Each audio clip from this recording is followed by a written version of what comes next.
संस्कृताय सम्मान्य छात्राः दर्शकाः सादरं नमस्काराः।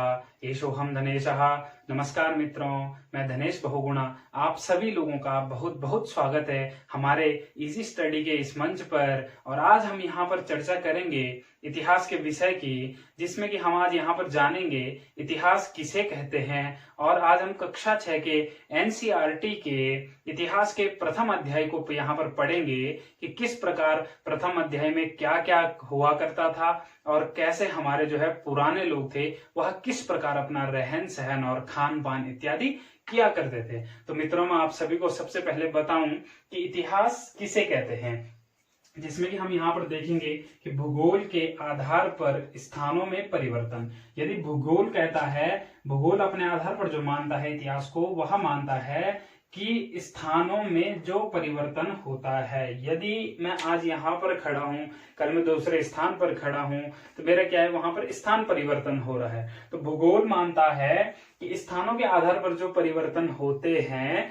उनको इतिहास कहा जाता है। लेकिन इतिहास जो होता है समय के साथ साथ जो परिवर्तन होता है, यानी कि जो समय यानी कि मुझे आज से 500 साल पहले का पता लगाना है कि 500 साल पहले क्या होता था और 500 साल पहले क्या हुआ करता था। तो उसमें मैं आपको बताऊं कि इस पाठ में जो बताया गया है, इस पाठ का जो नाम है वह है क्या, कब, कहां और कैसे।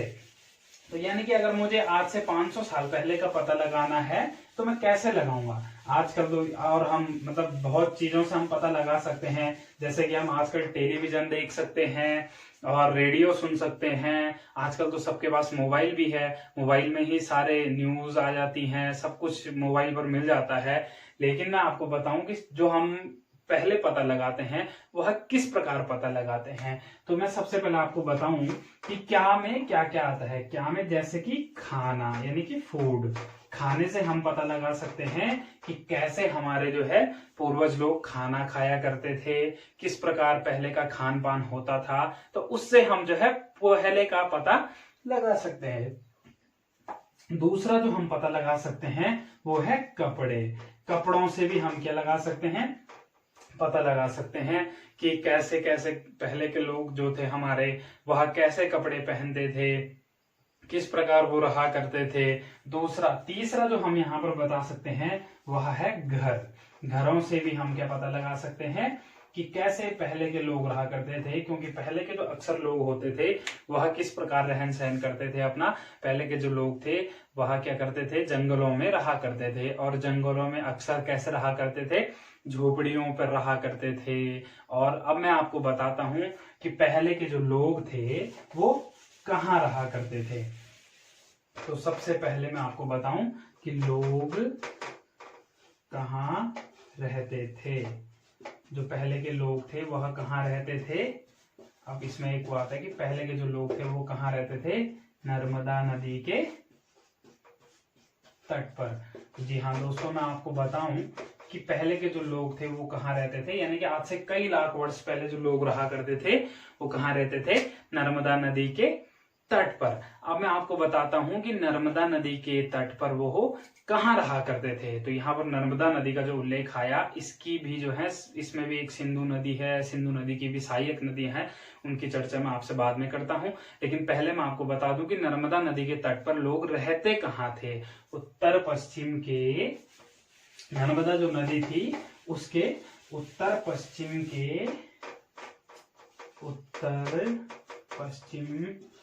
भाग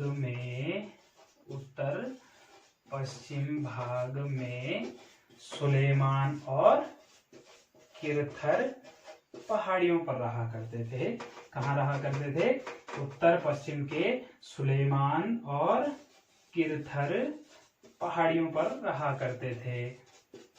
और अब यहाँ पर जो देखा जाता है कि सुलेमान और किरथर पहाड़ियों पर वह जो है किस प्रकार अपना रहन सहन करते थे, किस प्रकार अपना जीवन यापन करते थे। तो उसमें मैं आपको बताऊं कि उत्तर पश्चिम के सुलेमान और किरथर पहाड़ियों पर, जिसमें उन्होंने जो है खान पान के लिए सबसे पहले जो है गेहूं और जौ का उत्पादन किया। किस चीज का उत्पादन किया, उत्तर पश्चिम भाग में किस चीज का उत्पादन किया गया, उत्तर पश्चिम भाग में उन्होंने जो है सबसे पहले गेहूं और जौ का उत्पादन किया। यानी कि आजकल हो या कभी भी हो, हम कहीं जाते तो हमें जो है अपनी जो है साथ साथ में क्या खान पान की व्यवस्था भी साथ बनानी होती है, रहन सहन की व्यवस्था भी साथ बनानी होती है। तो उत्तर पश्चिम के भाग में जो हमारे पूर्वज लोग थे, उन्होंने सबसे पहले जो है वहां पर गेहूं और जौ का उत्पादन किया और उसको आरंभ किया। तो अब मैं आपको बताऊं कि दूसरी जगह जो लोग रहते थे वो कहाँ रहते थे। पहला बताया कि उत्तर पश्चिम भाग में जो है सुलेमान और किरथर पहाड़ियों पर रहा करते थे, और वहां पर उन्होंने जो है सबसे पहले किस चीज का उत्पादन किया, गेहूं और जौ का उत्पादन किया। अब दूसरी बात, जो वहां रहते थे वो कहाँ रहते थे। अब दूसरी जो बात आती है उसमें है उत्तर पूर्वी भाग में, उत्तर पूर्व भाग में गारो तथा मध्य भारत की विंध्य पहाड़ियों पर रहा करते थे। दूसरे जो हमारे जो लोग थे वो कहाँ रहा करते थे, उत्तर पूर्व भाग में गारो तथा मध्य भारत की विंध्य पहाड़ियों पर रहा करते थे, जिसमें कि उन्होंने वहां पर सबसे पहले जो है किस चीज का उत्पादन किया, सबसे पहले चावल का उत्पादन किया। और उत्तर पश्चिम में, इससे पहले जो हम बात कर रहे थे वह कर रहे थे उत्तर पश्चिम की। उत्तर पश्चिम में उन्होंने क्या क्या उगाया, गेहूं और जौ उगाए। खान पान के लिए उन्होंने जो है सबसे पहले गेहूं और जौ उगाए। अब यहाँ पर दूसरा जो लोग रहते थे वो कहाँ रहते थे, उत्तर पूर्व भाग में गारो तथा मध्य भारत की विंध्य पहाड़ियों पर लोग रहा करते थे। उत्तर पूर्व भाग में गारो तथा मध्य भारत की विंध्य पहाड़ियों पर। अब यहाँ पर इन्होंने जो है किस चीज की खेती करी, किस चीज की खेती करी, यहाँ पर इन्होंने विंध्य पहाड़ियों पर किस चीज की खेती करी, चावल की। किस चीज की कृषि करी इन्होंने, चावल की कृषि करी। अब मैं आपको बताऊं कि इससे पहले जो हम बात कर रहे थे वो कर रहे थे उत्तर पश्चिम भाग की। तो उत्तर पश्चिम भाग में जो हमारे लोग रहते थे उन्होंने वहां पर जो है सबसे पहले गेहूं और जौ का उत्पादन किया। अपने खान पान की जो उन्होंने व्यवस्था बनाई, तो वो गेहूं, आजकल हम गेहूं से पिसवाकर जो आटा बनाते हैं, तो उसमें उन्होंने जो है गेहूं का उत्पादन किया और जौ का उत्पादन किया। उत्तर पूर्व में उन्होंने गारो तथा मध्य भारत में विंध्य पहाड़ियों पर चावल का उत्पादन किया। अब यहाँ पर नर्मदा नदी का जो उल्लेख आया, तो उसमें नर्मदा नदी की जो है सिंधु नामक जो नदी है, मैंने आपको भी बताया था कि सिंधु जो नामक नदी है वो नर्मदा नदी के अंदर है, नर्मदा नदी के अंदर है। तो अब सिंधु नदियों की जो सहायक नदियां हैं, अब मैं यहाँ पर सहायक नदियों की बात करूं क्योंकि दूसरे जो लोग रहा करते थे वहां जो है क्या, नर्मदा नदी के तट पर। तो नर्मदा नदी में जो है सिंधु नामक नदी है और सिंधु नामक नदी की जो है सहायक नदियां भी हैं। तो सिंधु जो नदी है उसकी जो सहायक नदियां हैं उनके बारे में भी हम थोड़ा सा जान लेते हैं। सिंधु नामक जो क्या है, यह नदी है, इसकी जो सहायक नदियां हैं, झेलम नदी है, रावी नदी है, सतलज नदी है। ठीक है, झेलम नदी और रावी नदी और सतलज नदी है। जो सिंधु नदियां की सहायक नदियां हैं वह कौन कौन सी नदी हैं, झेलम नदी, रावी नदी, सतलज नदी और एक और है, क्या है, चेनाब नदी। वो क्या है, चेनाब नदी। यह चार क्या है, सिंधु नदी की सहायक नदियां हैं। क्या है, सहायक नदियां हैं। अब मैं आपको बताता हूं जो सहायक नदियां हैं वो कहते किसे हैं। तो सहायक नदियां मैंने आपको बताया कि जो सिंधु नदी यानी कि एक ही नदी में जो एकत्रित होकर बहती है, एक ही नदी में जो समाहित हो जाती हैं, उसे क्या कहते हैं, सहायक नदी कहते हैं। अब यहाँ पर जो है, अब जैसे कि हम यहाँ पर देखें सिंधु नदी है, सिंधु नदी के जो सहायक नदियां हैं वो कौन कौन सी हैं, झेलम है, रावी है, सतलज है और चेनाब है। तो सहायक नदियां, इसको कैसे हम इसको जो है सहायक नदियां मानकर, और यह क्योंकि यह सब जो है यह किसके अंडर में आ जाती हैं, सिंधु नदी के अंडर में आती हैं, तो इसलिए इसको क्या कहेंगे, ये जो है सहायक नदियां हो गई। अब यहाँ पर एक विशेष बात आती है, इसमें जो विशेष बात आती है वह आती है कि हमारे जो देश का नाम है वह भारत कैसे पड़ा और कैसे जो है उसको इंडिया शब्द की उपाधि मिली और कब से उसे जो है इंडिया कहा जाने लगा। तो जो यह इंडिया जो शब्द है यह कहां से लिया गया है, सबसे पहले मैं आपको बताता हूं। यह जो इंडिया शब्द है यह कहां से लिया गया है, इंडस से लिया गया है। अब इंडस से लिया गया है, जिसे कि हम, इंडस का अर्थ क्या होता है सबसे पहले हम जाने। इंडस को जो संस्कृत में कहते हैं वह कहते हैं क्या, सिंधु। इंडस शब्द को संस्कृत में कहते हैं सिंधु। जिस नदी का भी हम, सिंधु नदी का हम उल्लेख कर रहे थे यहाँ पर। अब इसमें जो मैं आपको बताऊं कि इंडिया शब्द इंडस से लिया गया है, जिसे संस्कृत में क्या कहा जाता है, सिंधु कहा जाता है। लेकिन अब उत्तर पश्चिम से जो है यूनानियों ने और ईरानियों ने, किसने, उत्तर पश्चिम भाग में, उत्तर पश्चिम में यूनानियों ने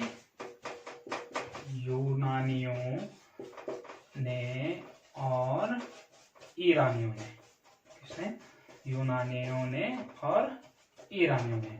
अब इन्होंने क्या कहा ये हम जानेंगे कि उत्तर पश्चिम भाग में यूनानियों ने और ईरानियों ने क्या कहा। तो ईरानियों ने तो कहा इसको हिंदोस और यूनानियों ने कहा इसको इंदोस। हिंदोस और इंदोस, क्या क्या कहा, यूनानियों ने कहा हिंदोस और ईरानियों ने कहा हिंदोस, जिसे कि हिंदोस से हम हिंदुस्तान कहते हैं। भारत को जो है हम हिंदुस्तान कहते हैं। और ईरानियों ने कहा इसको, ईरानियों ने कहा हिंदोस और यूनानियों ने कहा इंदोस। तो अब जो इस सिंधु को जो है ईरानियों ने हिंदोस और यूनानियों ने कहा इंदोस, तो सिंधु नदी के जो पूर्व में जो भूमि थी उसको जो है तब क्या कहा जाने लगा, इंडिया कहा जाने लगा। सिंधु नदी में जो पूर्व में जो भूमि थी उसको क्या कहा जाने लगा, उसको इंडिया कहा जाने लगा। उत्तर पश्चिम में रहने वाले लोगों के, अब बात आती है यहाँ पर भारत की। तो उत्तर पश्चिम में जो लोग थे, उत्तर पश्चिम के जो रहने वाले लोगों का एक समूह था। भारत जो नाम पड़ा हुआ कैसे था, उत्तर पश्चिम में लोगों का एक समूह था, लोगों के एक उत्तर पश्चिम में जो लोगों का एक समूह था, उसका नाम क्या था, उसका नाम था भरत। ठीक, अब इस भरत से जो है हमारे देश का नाम क्या पड़ा, भारत पड़ा। अब इसका उल्लेख कहाँ किया गया है ये जानना बहुत आवश्यक है। इसका उल्लेख जो किया गया है वह जो है ऋग्वेद में किया गया है। कहाँ किया गया है, ऋग्वेद में किया गया है। अब यहाँ पर एक विशेष बात आती है कि पुस्तक का जो नाम है, इसमें जो इसके कुछ भाग हैं, लेकिन पुस्तक का जो नाम है वह क्या है, हमारे अतीत भाग 1, हमारे अतीत भाग 2। तो अतीत के बारे में जो है हम कैसे जान सकते हैं और अतीत का अर्थ क्या होता है, यह हमें जानना आवश्यक है। अब अतीत शब्द जो यहाँ पर उल्लेख किया गया है इस कहानी में, इस पहले पाठ में अतीत शब्द का जो उल्लेख किया गया है उसका अर्थ हमें जानना आवश्यक है। तो अब अतीत किसे कहते हैं, अतीत शब्द का जो अर्थ है यहाँ पर वो है बीता हुआ, यानी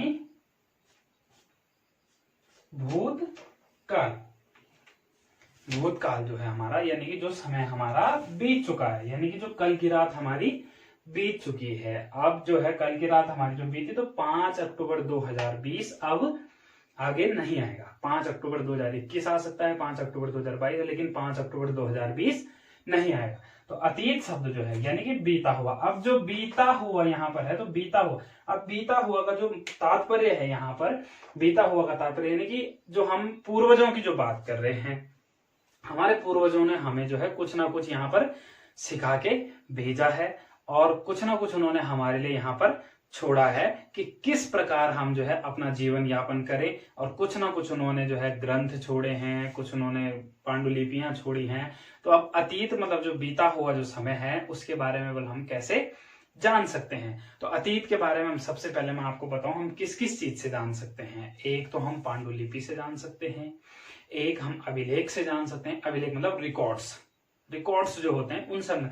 और तीसरा जो हम जान सकते हैं वह होता है पुरातत्वविद, यानी कि पांडुलिपि। अब मैं आपको बताऊं अतीत के बारे में हम किससे जान सकते हैं, पांडुलिपि।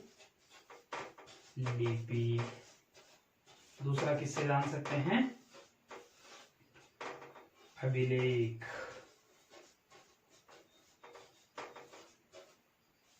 तीसरा किससे जान सकते हैं, पुरातत्वविद।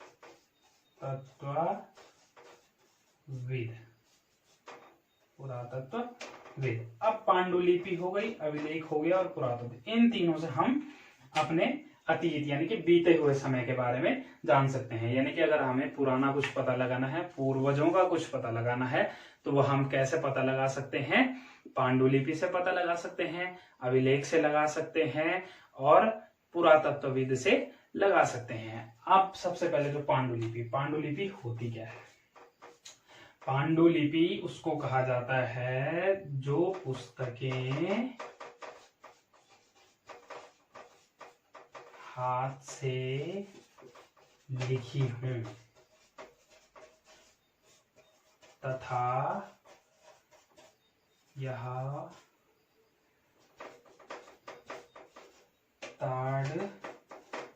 ताड़पत्रों पर लिखी जाती है।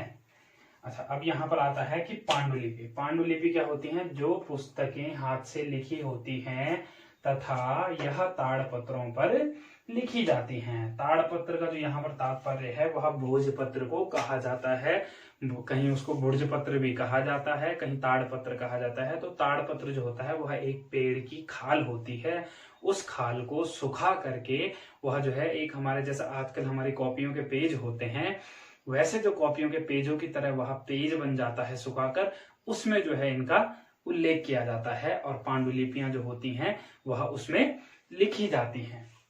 अब आती है बात यहाँ पर अभिलेख की। अभिलेख किसे कहा जाता है, अभिलेख जो होता है वह कहाँ लिखा जाता है, ऐसे लेख जो होते हैं वह पत्थर और धातु जैसी कठोर सतहों पर लिखा जाता है। यानी कि अभिलेख मतलब रिकॉर्ड्स तो हम जैसे कि अब हमने कुछ चीज पत्थर में सजा कर रख दी या पत्थर में उन्हें पेंट कर, तो वो एक हमारे मतलब रिकॉर्ड बन गया, या पत्थर में हमने कुछ लिखा दिया तो वो हमारे लिए क्या बन जाता है, एक रिकॉर्ड्स बन जाता है, वो हमारी आजीवन की जो है हमारी यादगार पल हो जाता है। अभिलेख कहते हैं रिकॉर्ड्स को। तो अभिलेख जो लिखे जाते हैं बल पत्थर और धातु जैसी कठोर सतह पर,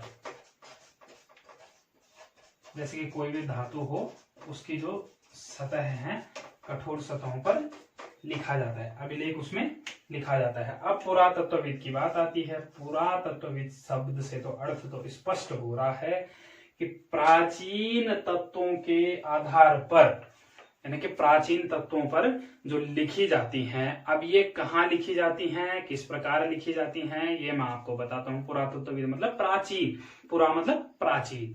अब उसमें जो है वे औजारों, हथियारों, बर्तनों और आभूषणों, सिक्कों तथा खुदाई भी करते हैं। इसमें वे कहाँ कहाँ लिखी जाती हैं, औजारों से, हथियारों से, सिक्कों पर तथा खुदाई करके। यानी कि पुरानी जो चीजें हैं वह पुरानी जो हमारे क्या हैं, औजार हैं, हथियार हैं, पुराने जो हमारे, अब पहले तो, अब तो खैर रुपए का जमाना आ गया, लेकिन पहले पैसों से जो है सामान खरीदा जाता था। कुछ पैसे, चौवन्नी, अठन्नी, पहले ये चीजें बताई जाती थी।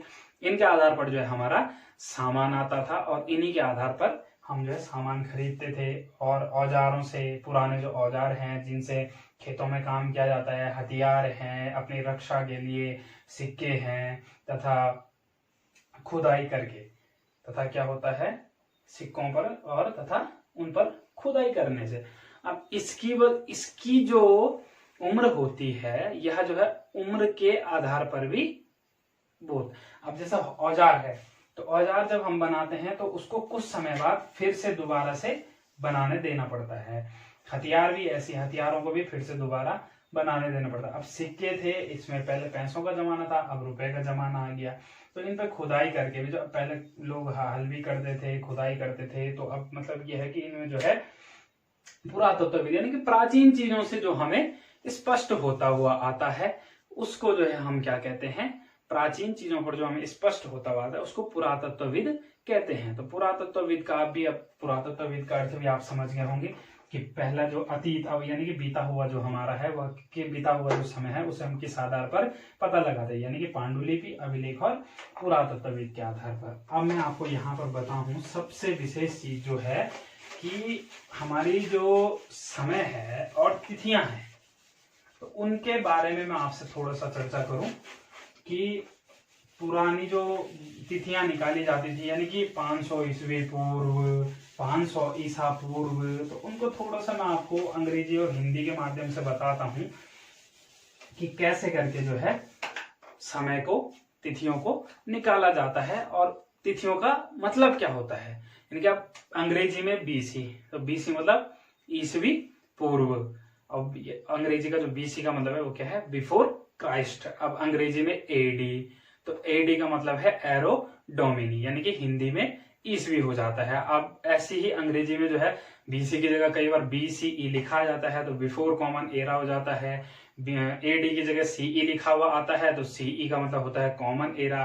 अंग्रेजी में बीपी, बीपी का मतलब होता है बिफोर प्रेजेंट, यानी कि अब अंग्रेजी में मैं आपको बताता हूं, अंग्रेजी में हो गया बीसी यानी कि बिफोर क्राइस्ट। इसका जो हिंदी का अर्थ है वो है ईसवी पूर्व, यानी कि उसमें शॉर्ट भाषा में लिखा हुआ है ई ओ। अब अंग्रेजी में जो है बिफोर क्राइस्ट क्या हो गया, ईसवी पूर्व। अब एडी, एडी का मतलब होता है एरो डोमिनी, एरो डोमिनी का मतलब क्या होता है हिंदी में ईस्वी। इसको शॉर्ट भाषा में क्या लिखा हुआ आता है, ईस्वी, खाली शॉर्ट भाषा में ई लिखा हुआ आता है। और इसको जो है ईस्वी पूर्व, तो इसको जो है ईपू लिखा हुआ आता है। अब इसकी जगह कई बार क्या होता है कि ये लिखा हुआ आ जाता है बी सी ई, और एडी की जगह क्या लिखा हुआ आ जाता है सीई। तो अब बीसी, बीसी मतलब बिफोर क्राइस्ट, बिफोर क्राइस्ट मतलब बाद में, यानी कि ईसवी पूर्व, ईसवी से पहले। अब दूसरा जो आता है एरो एडी, एडी मतलब एरोडोमिनी, एरोडोमिनी मतलब हो गया ईसवी, ईसवी के साथ साथ जो हमारा चल रहा है। अब बीसी की जगह कई बार क्या लिखा हुआ आता है बीसीई, तो बीसीई का जो मतलब है वो है बिफोर कॉमन एरा। बीसीई का मतलब क्या है, बिफोर कॉमन एरा, और सीई का मतलब है कॉमन एरा। ठीक है, बिफोर कॉमन एरा और सी का मतलब है कॉमन एरा। और इसी में एक और चीज आती है कि बीपी, अंग्रेजी में आता है बीपी, बीपी का मतलब यहां पर हो जाता है before present, before present. Present का मतलब क्या हो गया यहाँ पर अभी, मतलब प्रेजेंट जो हम समय हमारा चल रहा है। तो ऐसे तिथियों की आपको जानकारी मैं आपको बता दूं, और तिथियों का मतलब क्या होता है यह आपको पता चल गया। तिथियों का मतलब बीसी मतलब बिफोर क्राइस्ट यानी कि ईसवी पूर्व, एडी मतलब एरोडोमिनी ईसवी, बीसी मतलब बिफोर कॉमन एरा, सीई मतलब कॉमन एरा, और बीपी मतलब बिफोर प्रेजेंट। तो शायद मुझे लगता है समय भी बहुत ज्यादा हो गया होगा, और ज्यादा समय मैं आपका नहीं लूंगा, जिसमें कि हमने आज मैं आपको बताऊं कि क्या, कब, कहां और कैसे इस विषय पर चर्चा करी। और अब नेक्स्ट चैप्टर, अगला चैप्टर हम आपके सामने बहुत ही जल्दी लेके आएंगे, जिसमें कि एनसीईआरटी का कक्षा 6 का इतिहास का दूसरा चैप्टर है, उसको हम बहुत जल्द ही आपके सामने लेके आएंगे। और जिसमें कि हमने आज पढ़ा क्या, कब, कहां और कैसे, इसमें थोड़ा सा बात कर लें। मैं आपको बताऊं कि क्या, कब, कहाँ और कैसे। क्या में जो हमारा आता है वह क्या आता है कि पूर्वज जो हमारे लोग थे वह किस प्रकार उनका रहन सहन था, खान पान था, और किस प्रकार वह जो अपना रहन सहन, खान पान इत्यादि चलाया करते थे। और कहाँ वो रहते थे, पहले मैंने आपको भी बताया था कि जंगल में रह के लोग अपना जो है जीवन यापन करते थे, और जंगल में रहकर वह झोपड़ियों में रहकर अपना जीवन यापन किया करते थे।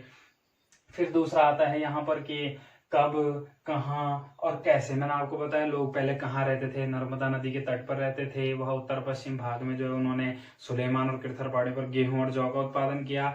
दूसरा उन्होंने जो है उत्तर पूर्व भाग में गारो तथा मध्य भारत में विंध्य पहाड़ियों पर चावल की कृषि करी। तीसरा मैंने आपको बताया कि हमारे देश का जो था वह नाम इंडिया और भारत मतलब कब से कहा जाना लगा, कब से इंडिया कहा जाने लगा और कब से भारत कहा जाने लगा। चौथा मैंने आपको बताया कि अतीत जो होता है, और ईरानियों ने क्या कहा, यूनानियों ने क्या कहा, यह मैंने आपको बताया। चौथा मैंने आपको बताया कि अतीत यानी कि अतीत शब्द का अर्थ मैंने आपको बताया बीता हुआ, यानी कि बीता हुआ जो हमारा समय है वह कैसा था, क्या था। तो अतीत का जो अतीत के बारे में हम जानते हैं वह किन चीज से जानते हैं, मैं आपको पांडुलिपि से जानते हैं, अभिलेखों से जानते हैं, पुरातत्वविद से जानते हैं। और पांचवा मैंने आपको बताया कि तिथियों का मतलब, यानी कि अंग्रेजी में जो बीसी है उसका मतलब क्या है, बीसीई है उसका मतलब क्या है, एडी है उसका मतलब क्या है, सीई है उसका मतलब क्या है, और एपी है उसका, बीपी है उसका मतलब क्या है। तो इसके साथ साथ मित्रों आप सभी लोगों का बहुत बहुत धन्यवाद, और मैं चाहूंगा कि आप हमारे साथ जो है संस्कृत के अधिक से अधिक छात्र जोड़ें, और बहुत बहुत धन्यवाद आप सभी लोगों का।